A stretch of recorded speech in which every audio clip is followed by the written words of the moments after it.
háblame de tus orígenes, tío. O sea, porque ahora, además eres medio conocidillo, o sea, en el mundo de las startups de España, de verdad que también tienes un nombre característico. Es fácil de... Alberto Hospital, sí, o sea, eres medio conocidillo, pero ¿cómo empezaste? O sea, ¿cuál fue tu primer trabajo? ¿Qué estudiaste? ¿Empezaste emprendiendo o emprendiste después y por qué empezaste a emprender? O sea, ¿cómo...?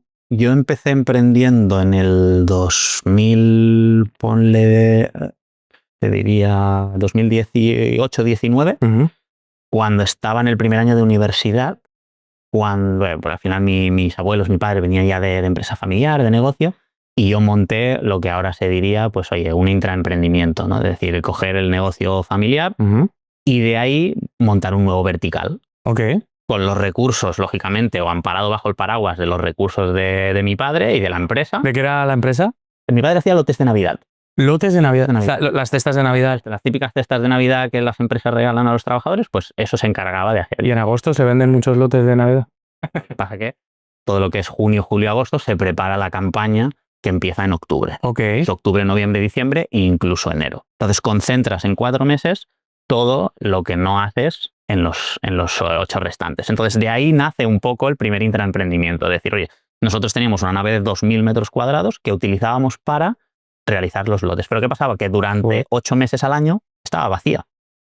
Y eso era mucho CAPEX y 0 ingreso prácticamente. Claro. Entonces, a mí, yo mirando y viendo un poco, entendiendo qué es lo que pasaba en el mundo de todo lo que es las bebidas espirituosas, de todo lo que es temas de bebidas alcohólicas y demás, porque al final es lo que va dentro de un lote, entendí y dije, oye, si ya tengo el contacto de la persona responsable que me vende el producto, lo único que tengo que hacer es pedirle el contacto de la persona que lleva los eventos.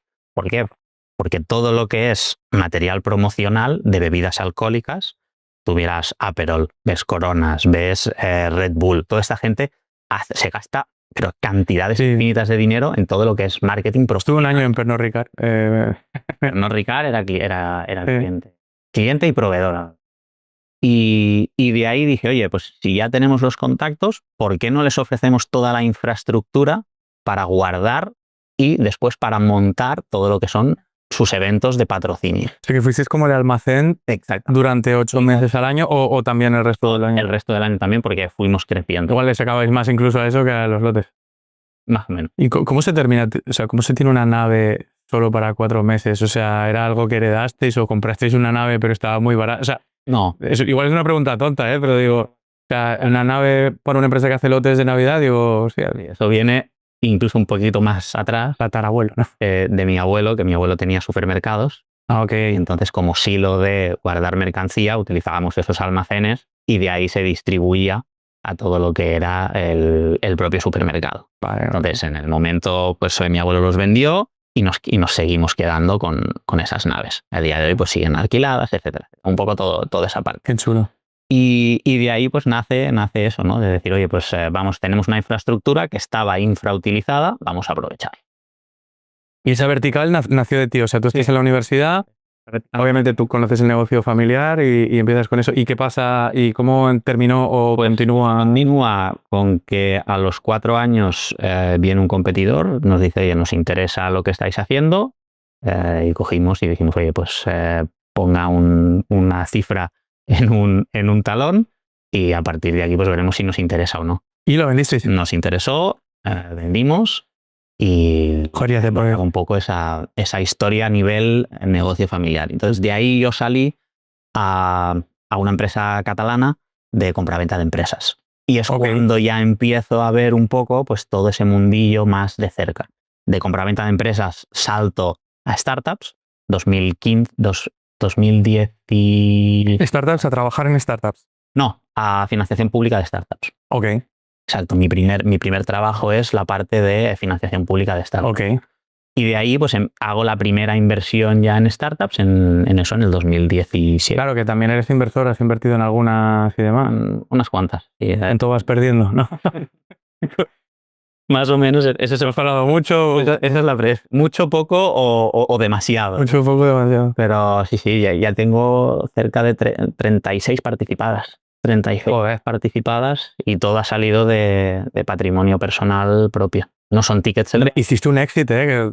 No sé si se puede braguear de ese éxito, pero hiciste un éxito. Ya llevas uno. Ya. O sea, el éxito de la fábrica, digo. Ahora nos contarás de la otra startup también. Contaré de la otra, sí. Y nada, y de ahí pues empiezo a descubrir un poco todo lo que es el mundo de startup, el mundo de ventas negativos, de hipercrecimiento, de contrataciones, de rondas, un mundo que hasta el día de hoy pues me apasiona y me alucina y que espero estar durante mucho tiempo más porque realmente me llena. Entonces, cuando termines la presentación, que me está interesando, o sea, quiero ver ese recorrido, podemos hablar también de esto. Yo tengo una opinión de las rondas y en España, bueno, eso, la inversión y eso. Igual en eso no estamos de acuerdo.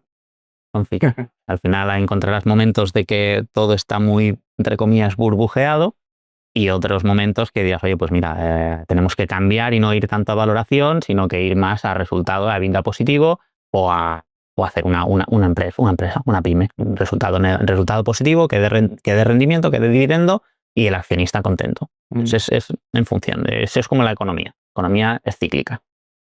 Y de ahí, pues retomando un poco, salté de financiación pública y me monté mi startup. O sea, vi que el mundo era otra cosa a nivel de pyme y dije, oye, yo también quiero probar esto. Wow. Y monté junto con 2 socios más un software de digitalización para transitarios. ¿Qué son transitarios? El transitario es un intermediario que lo que hace es mover mercancía o pedir precio para mover una mercancía. Imagínate un contenedor que metes en un barco, pues desde un punto A a un punto B. Entonces, por esa época, lo que se estaba estilando era mucha llamada, mucho correo, mucho Excel, mucha interacción entre personas. Nosotros lo que hicimos fue digitalizar todo ese proceso. ¿Qué año estamos hablando? Esto es 2020. 2020. Bueno. Sí, los finales de 2019, principios de 2020, pleno COVID, pues nos fue de lujo, porque el sector logística, sector transporte era esencial, seguían teniendo las operaciones permitidas y nosotros ¿qué hacíamos? Una plataforma totalmente digital.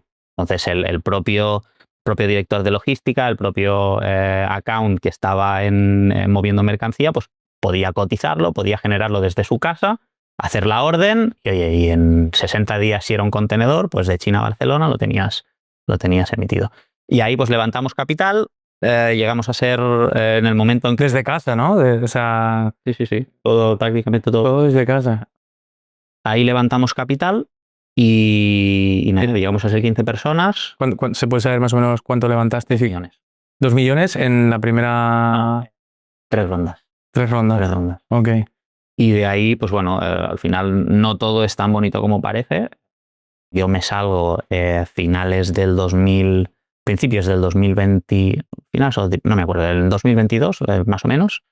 Son 2 años y medio de estar ahí picando piedra y remando bien. Pero esta no fue éxito, ¿no? Sí. Sí. Yo decidí salirme ahí porque ya vi que eso tenía un techo y dije, oye, pues mira, quien quiera mis participaciones que me las compre. Tuve la suerte que había un inversor que era internacional ya dentro del cap table, que se las quiso quedar. Vio que eso tenía mucho más potencial y yo me retiré del esto. Y en ese impasse, pues empecé un poco lo que era Levels Up, que era una comunidad de emprendedores y que acabó derivando en un vehículo de inversión.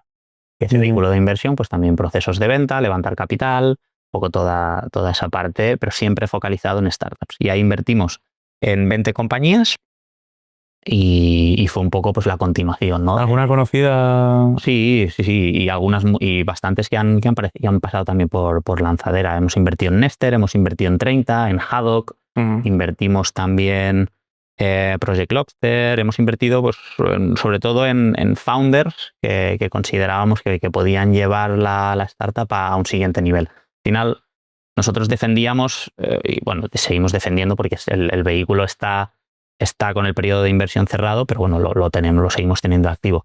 Que para nosotros el founder era lo primordial. No buscábamos tanto un sector, no buscábamos tanto una actividad en concreto, sino que buscábamos gente que diera el callo, que supiera lo que era montar un negocio y que quisieran pues, oye, llevar eso a una fase un pelito más, ¿no? Entonces entrábamos en early stage, muy al principio, como ese primer ticket más profesional, y luego acompañábamos pues con siguientes tickets. Qué bueno.